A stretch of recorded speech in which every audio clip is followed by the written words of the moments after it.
Assalamualaikum warahmatullahi wabarakatuh. Perkenalkan, nama saya Radha Dianti dengan NIM PO713-203-251-086. Pada video kali ini saya akan menjelaskan sel darah normal dan abnormal.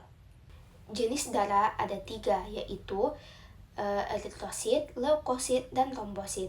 Ketiga jenis tersebut adalah cairan yang sangat penting dalam tubuh manusia, dan terdapat pula bentuk normal dan abnormal dari ketiga jenis darah tersebut. Yang pertama ialah eritrosit. Eritrosit adalah komponen darah yang berbentuk seperti cakram konkav dan tidak memiliki inti dan berwarna merah muda. Bentuk eritrosit kenyal sehingga bisa berubah sesuai dengan bentuk pembuluh darah yang akan dilewatinya.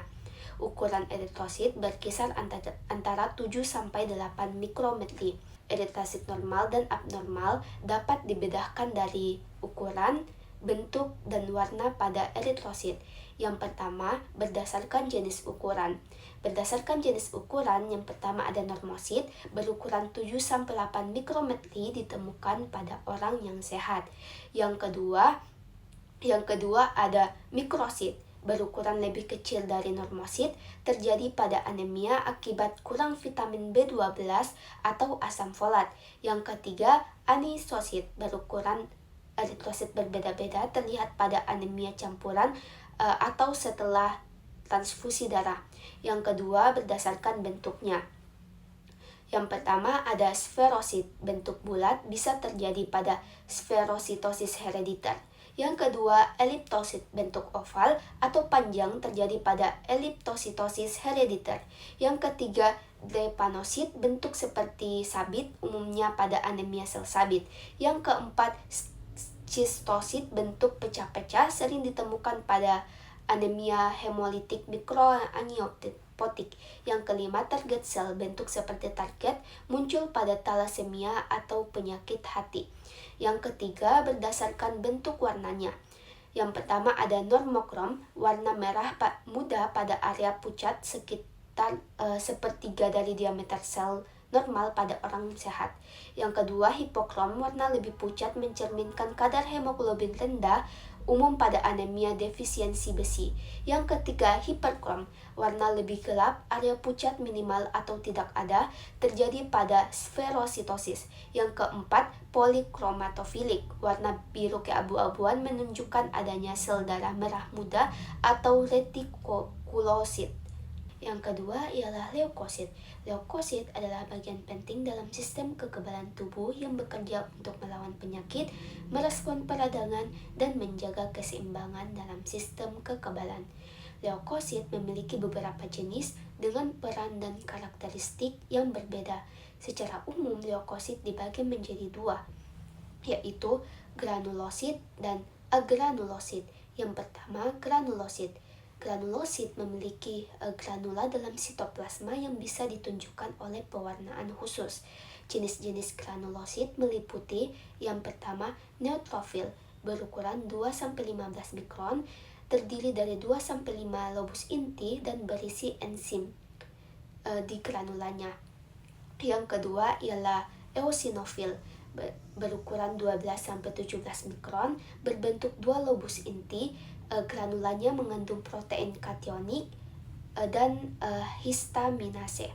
Yang ketiga ialah basofil, berukuran 10-14 mikro, intinya tidak terlihat jelas karena tertutup oleh granula besar. Dan yang kedua ialah bagian agranulosit. Agranulosit tidak memiliki granula yang terlihat di bawah mikroskop. Jenis-jenisnya meliputi yang pertama limfosit, berukuran 7-15 mikro, intinya besar, bulat, dan hampir mengisi seluruh sitoplasma. Sitoplasmanya tipis dan berwarna biru muda. Yang kedua ialah monosit, berukuran 15-12 mikron, intinya berbentuk seperti ginjal atau tapal kuda. Beberapa bentuk abnormal pada leukosit, yaitu yang pertama neutrofil dengan ukuran 5-6 lobus inti yang terhubung oleh kromatin. Bentuk ini sering ditemukan pada anemia megaloplastik, infeksi kronis, atau sepsis. Yang kedua, limfosit atipik ada limfosit dengan ukuran lebih besar dari 20 mikron, inti besar dan kromatin terbuka, serta sitoplasma yang berlebihan dan berbentuk rapi. limfosit atipik muncul karena adanya penyakit pada mononukleosis, infeksi virus atau adanya reaksi imun. Yang kedua, basofil meningkat pada gangguan mieloproliferatif seperti leukemia mieloid kronik. Yang keempat, ada eosinofilia berat, terjadi pada infeksi parasit serta menyebabkan sindrom hiperosionofil jika sangat tinggi. Eosinofil dengan granula yang abnormal sering ditemukan pada beberapa tipe leukemia mieloid akut dan kronik, serta myelodysplasia. Kemudian yang terakhir ialah trombosit. Trombosit adalah bagian kecil dari sel megakariosis yang tidak memiliki inti dan terbentuk di sumsum tulang. Trombosit yang sudah dewasa memiliki ukuran sekitar 2-4 mikrometer serta berbentuk cakram yang melengkung di dua sisi. Setelah keluar dari sumsum tulang, sekitar 20-30% trombosit akan tertahan di limfa. Yang pertama, ukuran dan bentuk trombosit adalah sel kecil berbentuk cakram dengan diameter sekitar 2-4 mikrometer ketika sedang tidak aktif. Yang kedua, membran plasma trombosit memiliki lapisan lemak yang disebut fosfolipid serta mengandung protein berperan penting dalam proses mengikat dan mengumpulkan trombosit. Yang ketiga, sistem membran internal trombosit terdiri dari dua bagian utama.